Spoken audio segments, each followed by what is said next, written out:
오늘은 2023년 3월 14일 사순 제3주간 화요일입니다. 성부와 성자와 성령의 이름으로 아멘.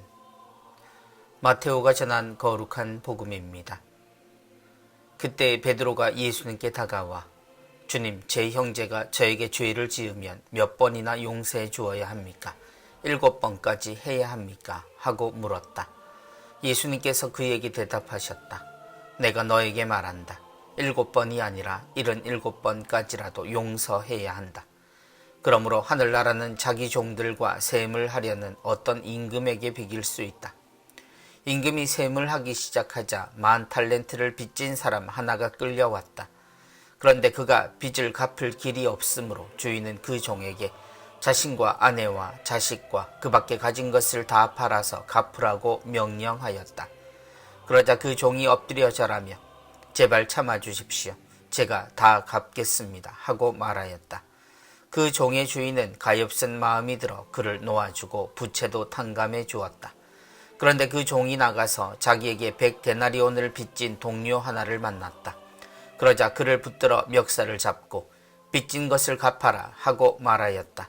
그의 동료는 엎드려서 제발 참아주게, 내가 갚겠네 하고 청하였다. 그러나 그는 들어주려고 하지 않았다. 그리고 가서 그 동료가 빚진 것을 다 갚을 때까지 감옥에 가두었다. 동료들이 그렇게 벌어진 일을 보고 너무 안타까운 나머지 주인에게 가서 그 일을 죄다 일렀다. 그러자 주인이 그 종을 불러들여 말하였다. 이 악한 종아, 내가 청하기에 나는 너에게 빚을 다 탕감해 주었다. 내가 너에게 자비를 베푼 것처럼 너도 내 동료에게 자비를 베풀었어야 하지 않느냐. 그러고 나서 화가 난 주인은 그를 고문 형리에게 넘겨 빚진 것을 다 갚게 하였다. 너희가 저마다 자기 형제를 마음으로부터 용서하지 않으면 하늘의 내 아버지께서도 너희에게 그와 같이 하실 것이다. 주님의 말씀입니다. 그리스도님 찬미합니다.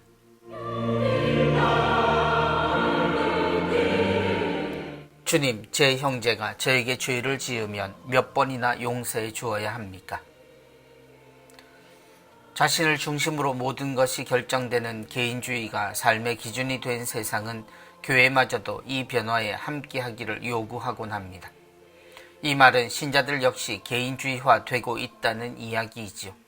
그래서 오늘 복음에 등장하는 베드로의 질문은 그 무게가 용서가 중요했던 그때와 달리 더욱 무게감이 느껴집니다. 저에게 죄를 지으면. 세상에는 많은 죄들이 있고 우리는 죄에 대한 용서의 가치를 이야기하는 사랑의 가르침을 가지고 있습니다.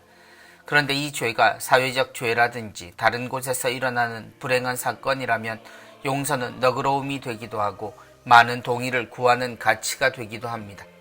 그런데 이런 일이 나에게 일어난다면 문제는 전혀 다른 상황이 됩니다.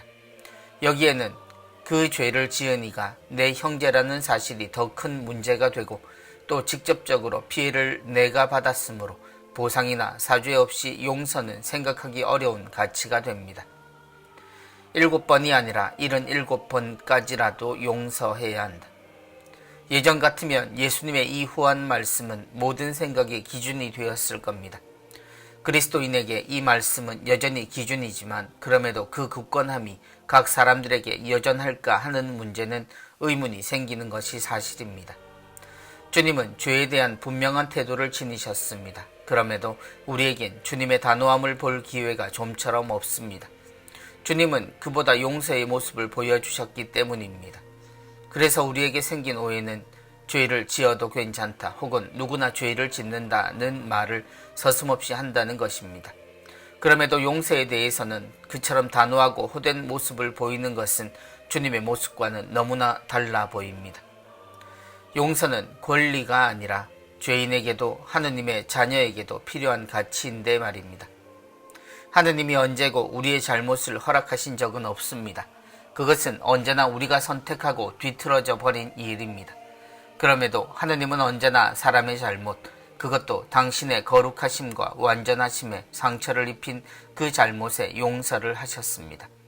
알면서도 용서하시고 구원하시는 하느님 앞에서 용서의 권리를 주장하고 그것도 자신이 가장 중요하다고 말하는 것은 근본을 잊은 태도입니다.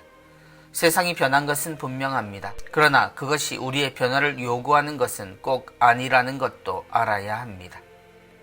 성부와 성자와 성령의 이름으로 아멘.